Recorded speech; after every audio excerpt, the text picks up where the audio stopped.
रात के 11:30 बज रहे थे। शुजाता अपने बेडरूम में बेड पर बैठी थी। वो बहुत डरी हुई थी। उसके कान में कुछ देर पहले उस बुजुर्ग के कहे हुए शब्द गूंज रहे थे। आने वाली है वो।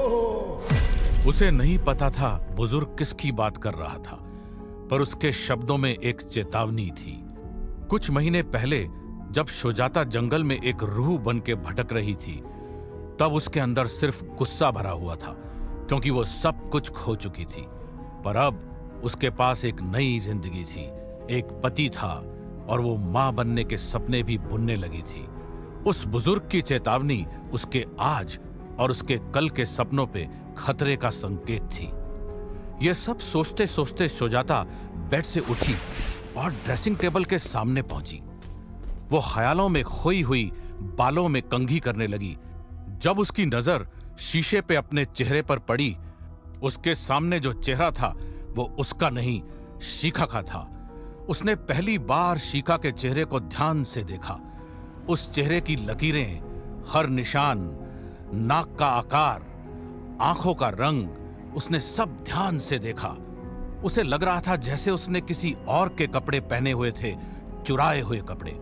तभी उसकी नजर अपने बालों पे गई। उसने खुद को कभी ध्यान से न देखा हो, पर उसे पता था कि जिस शरीर में वो थी उसके बाल घने और काले थे। शिखा 23-24 साल की ही तो थी, पर उस वक्त उसने देखा उसके सामने के कुछ बाल सफेद हो गए थे। उसने आगे झुक के अपने बालों में उंगलियां डाल के देखा, पीछे के कुछ बाल भी सफेद हो गए थे। तभी अचानक उसे शीशे में उन सब की लाशें दिखाई दी जिन सब लोगों को उसने मारा था।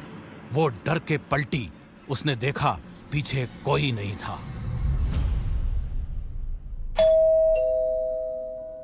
डोरबेल सुनकर शुजाता ने बाहर जाके दरवाजा खोला। सामने विश्वास खड़ा था। वो अंदर आया। विश्वास ने चुपचाप अपने शूज उतारे और ड्राइंग रूम में सोफे पे बैठ गया। शुजाता उसके लिए किचन से पानी लेके आई। अब वो उसके सामने पानी लेके खड़ी थी, लेकिन विश्वास उसकी तरफ देख भी नहीं रहा था। शुजाता उसके सामने जमीन पे बैठी ताकि वो उसकी आंखों में देख सके। विश्वास बाबू, आप मुझसे नाराज हैं? विश्वास ने उसकी ओर देखा। अब प्यार से बात क्यों कर रही हो? दोपहर को तो तुम ऑर्डर दे रही थी कि मुझे खाना खाते हुए उठना नहीं चाहिए। मुझे माफ कर दीजिए विश्वास बाबू, मैं गुस्से में थी। डॉक्टर ममता के साथ जो हुआ, क्या वो तुमने किया? ऑफ कोर्स तुमने ही किया। किस लिए? क्या किया था उसने? कुछ नहीं, कुछ भी नहीं। मुझे नहीं पता मैं अपना आपा कैसे खो बैठी। मुझे पहले कभी इतना गुस्सा नहीं आता था। पता है उसकी क्या हालत की है तुमने? मैं उनसे माफी मांग लूंगी। पागल हो गई हो क्या? क्या बोलोगी उसे कि तुमने उस पे जादू टोना किया, कि तुम एक शकचुन्नी हो? तुम्हें गुस्सा आए तो तुम किसी को भी पागल कर सकती हो, मार सकती हो। नहीं विश्वास बाबू, वो आपसे बहुत प्यार से, मुझे उसकी आपसे नजदीकी अच्छी नहीं लगी। क्या मैं अपने कलीग से बात भी नहीं कर सकता? ये क्या गांव की पिछड़ी सोच है? ऐसे तो तुम मेरे हर कलीग, हर लड़की दोस्त को मार डालोगी। नहीं विश्वास बाबू, मुझे आपकी लड़की दोस्त, मतलब आपके साथ काम करने वाली लड़कियों से कोई फर्क नहीं पड़ता। पर आज दोपहर। अरे हम एक दूसरे के बाहों में थे क्या? ऐसा मत बोलिए विश्वास बाबू। कल को किसी लड़की ने मुझे छुआ तो? शांत हो जाइए विश्वास बाबू। तुमने मुझे अपनी प्रॉपर्टी समझा है क्या? कल को हमारा तलाक हो गया तो क्या करोगी? अचानक शुजाता का चेहरा काला पड़ गया। अगले ही पल विश्वास हवा में उछला और सोफे के पीछे की दीवार से जा चिपका। शुजाता ने उसकी ओर देखा। वो डरा हुआ था। अचानक शुजाता को जैसे होश आया। उसका चेहरा वापस नॉर्मल हो गया। उसके नॉर्मल होते ही विश्वास सोफे पे आ गिरा। शुजाता ने भाग के उसे पकड़ा। सॉरी, आपको चोट तो नहीं लगी? मुझे माफ कर दो विश्वास बाबू, आप ठीक है? विश्वास चुपचाप शुजाता को देख रहा था। उसकी आंखों में डर था। शुजाता उसके बाजुओं को, उसके चेहरे को छूते हुए माफी मांग रही थी, पर उसके हाथों के छूने का एहसास विश्वास को ऐसा लग रहा था जैसे उसके बदन पे सांप रेंग रहे हों। आधी रात का वक्त था।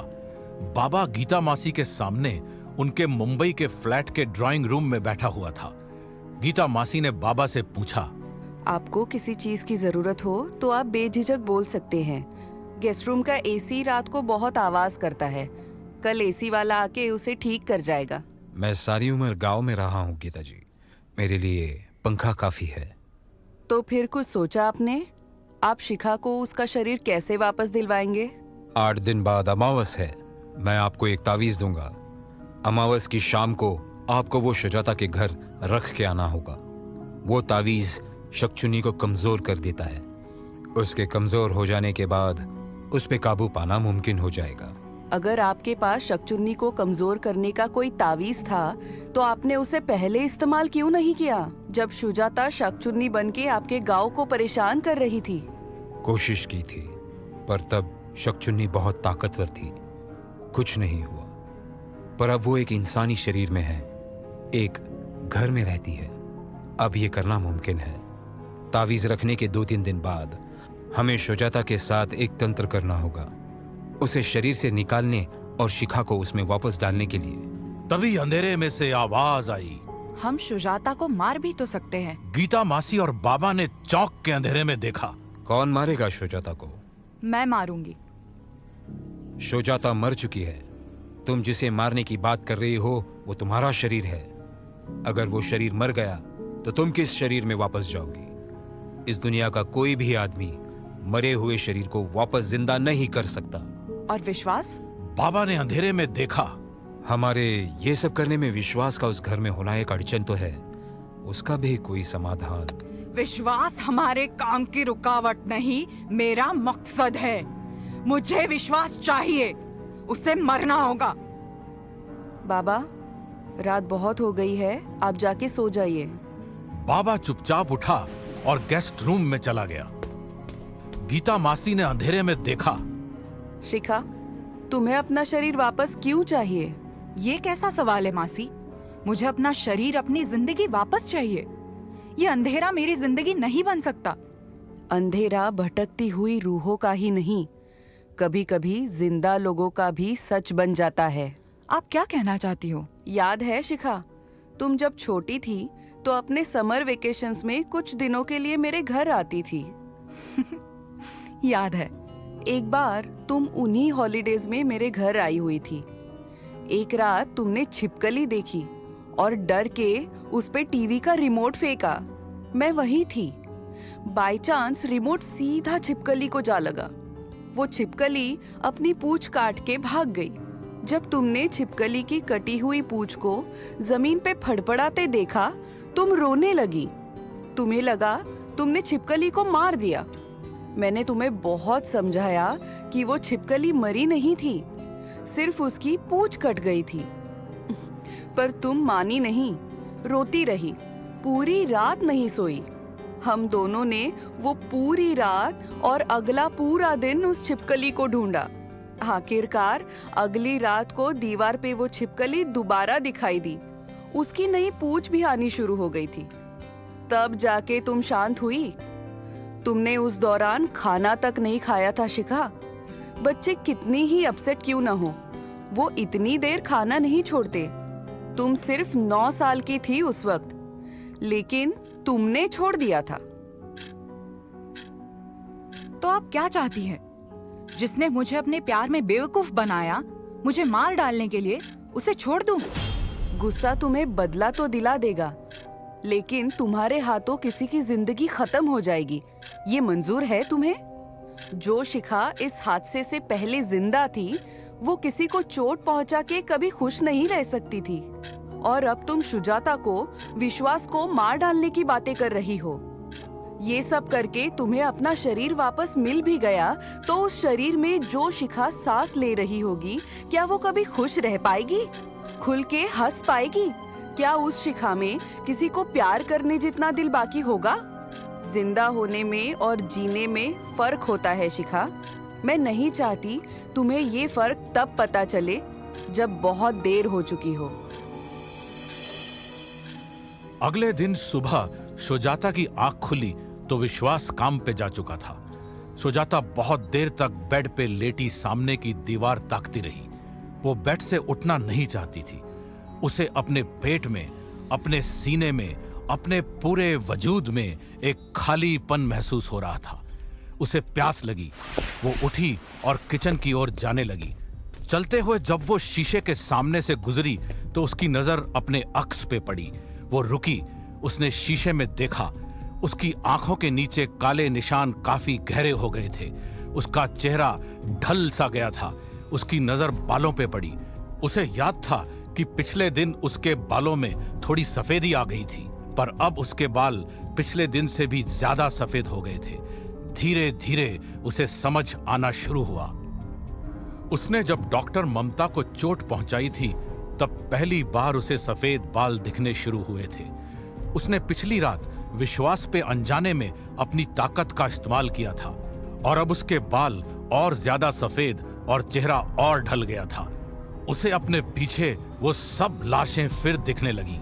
वो सब लोग जिन्हें उसने जंगल में मार डाला था। उन सब लाशों के आगे वो आदमी खड़ा था जो बार बार उसे सपनों में दिखाई देता था। सब लाशों की ही तरह उसकी आंखें भी सफेद थीं। शिखा ने शीशे में देखते हुए उससे पूछा, मुझे अंधेरे में वापस ले जाने आए हो? उस आदमी की लाश ने ना में सर हिलाया और कहा, इतनी आसानी से नहीं। सुजाता डर गई और आदमी की तरफ पलटी, लेकिन वो आदमी और लाशें अब वहां नहीं थे। उसके बाद सुजाता पूरे दिन घर में बंद विश्वास का इंतजार करती रही। वो विश्वास से लिपटकर माफी मांगना चाहती थी। विश्वास देर रात घर आया और सुजाता से बिना कोई बात किए सो गया। अगले कुछ दिन ऐसे ही गुजर गए। सुजाता विश्वास से बात करने की कोशिश करती रही और विश्वास उसे सिर्फ एक दो शब्दों में जवाब देकर चला जाता। वो सुबह जल्दी निकलकर देर रात घर आता। 3 दिन बाद रात को जब विश्वास 12 बजे तक घर नहीं आया, सुजाता ने उसे कॉल किया। विश्वास की आंख खुली। वो एक होटल के कमरे में सोया हुआ था। उसने फोन उठाया। विश्वास बाबू, आप कब आओगे? आज डबल शिफ्ट है, हॉस्पिटल में ही रुकना पड़ेगा, कल शाम को आऊंगा। उसने फोन काट दिया। तभी विश्वास को अपने पीछे से आवाज आई। कौन था? विश्वास ने पलट के देखा। बेड में उसके बगल में डॉक्टर ममता लेटी हुई थी। कोई नहीं। उसने डॉक्टर ममता को अपनी बाहों में लिया और सो गया।